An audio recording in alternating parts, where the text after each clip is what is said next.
Hello friends, नमस्कार। मेरा नाम विनायक वर्मा है और मैं एक रियल एस्टेट कंसल्टिंग फर्म को चलाता हूँ। इस वीडियो में हम बात करेंगे, जब हम रीसेल प्रॉपर्टी को खरीदते हैं तो बहुत बार क्या होता है, जो सेलर ऑफ द प्रॉपर्टी हैं उन्होंने कोई बैंक लोन लिया होता है, यानी कोई होम लोन लिया होता है अपनी प्रॉपर्टी के अगेंस्ट। मतलब वो जो उन्होंने प्रॉपर्टी इनिशियली खरीदी होती है उस पर भी कुछ लोन लिया होता है उन्होंने। तो जब आप उनके पास जाते हैं तो आपको सारे ओरिजिनल डॉक्यूमेंट्स नहीं मिल पाते। उसका रीज़न क्या है कि जो सेलर हैं उन्होंने जब होम लोन बैंक से लिया था तो सारे डॉक्यूमेंट्स उन्होंने बैंक में जमा कर दिए थे। तो उस केस में क्या होता है, जब आप ओरिजिनल डॉक्यूमेंट्स होते नहीं हैं और आप केवल उनकी फ़ोटोकॉपी वो प्रोवाइड करते हैं तो आप उसको पहले तो देख लेते हैं। उसके बाद में दो इम्पॉर्टेंट लेटर्स होने ज़रूरी हैं।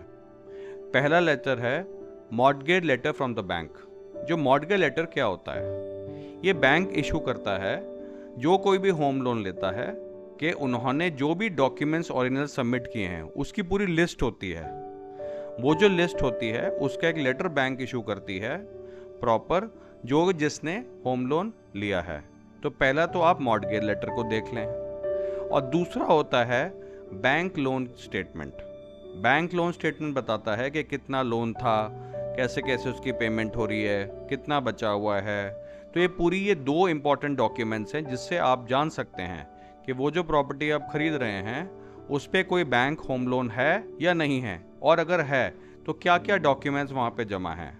अगर ये दोनों लेटर आपको नहीं मिलते तो समझ लें कुछ सस्पिशियस है। फिर आप ध्यान रखें, फिर उस ट्रांजैक्शन को या तो ना करें, या अपने जो भी आपके सेलर हैं आप उनसे बोल दीजिए कि आप ये दो डॉक्यूमेंट्स को अरेंज करें, उसके बाद ही आप कुछ टोकन मनी को एक्सचेंज करें। नहीं तो आपके लिए फ्यूचर में एक प्रॉब्लम क्रिएट हो सकती है, आपके साथ सस्पिशन, एक फ्रॉड हो सकता है।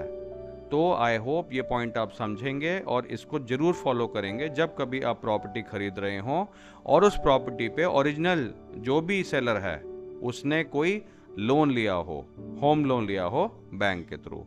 हमारे साथ जुड़े रहें और ऐसे ही सीखते रहें। नमस्कार। Thank you so much.